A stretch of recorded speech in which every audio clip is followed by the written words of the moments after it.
సర్వశక్తులు ఆవిడ సొత్తులు.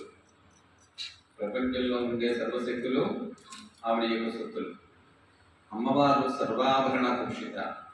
మనం కేవలం ఆవిడ ఆధ్యాత్మిక సాధనతో చూస్తే మానవుడి యొక్క మనుగడకి కావలసినటువంటి కాంతిని ఆవిడ ధరించేటువంటి ఆభరణాల్లోంచి.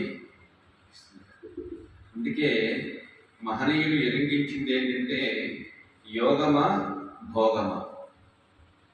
అంటే భోగంగా చూడటం కూడా ఏమో ఆవిడ చాలా భోగంగా ఉండాలి, అద్భుతమైన స్థితిలో అమ్మవారిని ఎప్పుడు చూస్తూ ఉండాలి, మనందరి మనస్సులో సర్వాభరణముగా ఆవిడ ధరించాలని అనుకోని ఉండడం తప్పు కాదు, ఒక దారి. యోగం అనేటువంటి చైతన్యం మహామాయి చేతన అయినప్పుడు భోగానికి యోగానికి మహనీయులు మనకి చాలా చక్కటి దారిని వేశారు. కానీ అమ్మవారిని ఎప్పుడు తక్కువగా కానీ, అమ్మవారి యొక్క శక్తిని తక్కువగా కానీ, అమ్మవారిని రక్షించేటప్పుడు తక్కువ చేయడం కానీ, మనం ఉపాసించే దానిని తక్కువ చేసుకోవడం కానీ చేయకూడదు కదా. ఎక్కడా కూడా అంటే విమర్శ చేయకూడదు. ముఖ్యంగా ఏం చేయాలి, మనం విమర్శ చేయకూడదు. అంతేగా అనేక కోటి బ్రహ్మాండ జనని దివ్య విగ్రహ క్లింకారి కేవల ప్రియా కైవల్య వరదానిని. మనం ఒక 10,000 మందిని పిలిచి కూర్చోబెట్టి భారతదేశం అంతా ఎన్నిసార్లు తిరిగారు అంటే ఇప్పటికీ ఎప్పటికీ కొన్ని ప్రాంతాలు చూడడం వాళ్ళు చాలా మంది ఉంటారు. అటువంటిది కోటి బ్రహ్మాండాలు సృష్టించింది ఆవిడ. కోటి బ్రహ్మాండాలు ఎక్కడ చూడగలము చెప్పండి?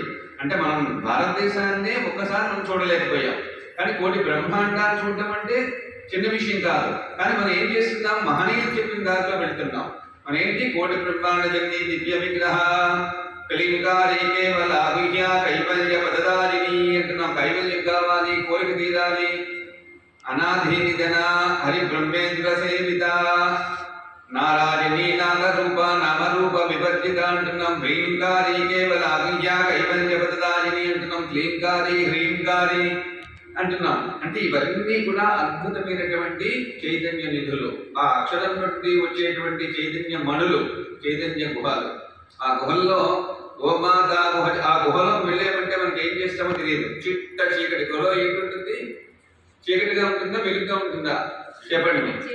చీకటిగా ఉంటుంది. గుహ అంటే చీకటి అని. కానీ చీకటిలో వెలుగునిస్తుంటుంది, ప్రసరిస్తూ ఉంటుంది. ఎక్కడో చిత్రోపదీపం దిగ్రాపహారం పశ్యామి తే సర్వజనాంతరహస్తం నమామి హంసం పరమాత్మ రూపం అంటున్నాం.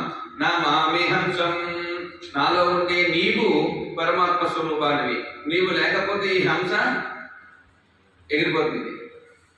పరమాత్మ స్వరూపంగా భావించేటువంటి చైతన్యమూర్తిని మనం లోపల దర్శించాలి, బయట నిదర్శించాలి.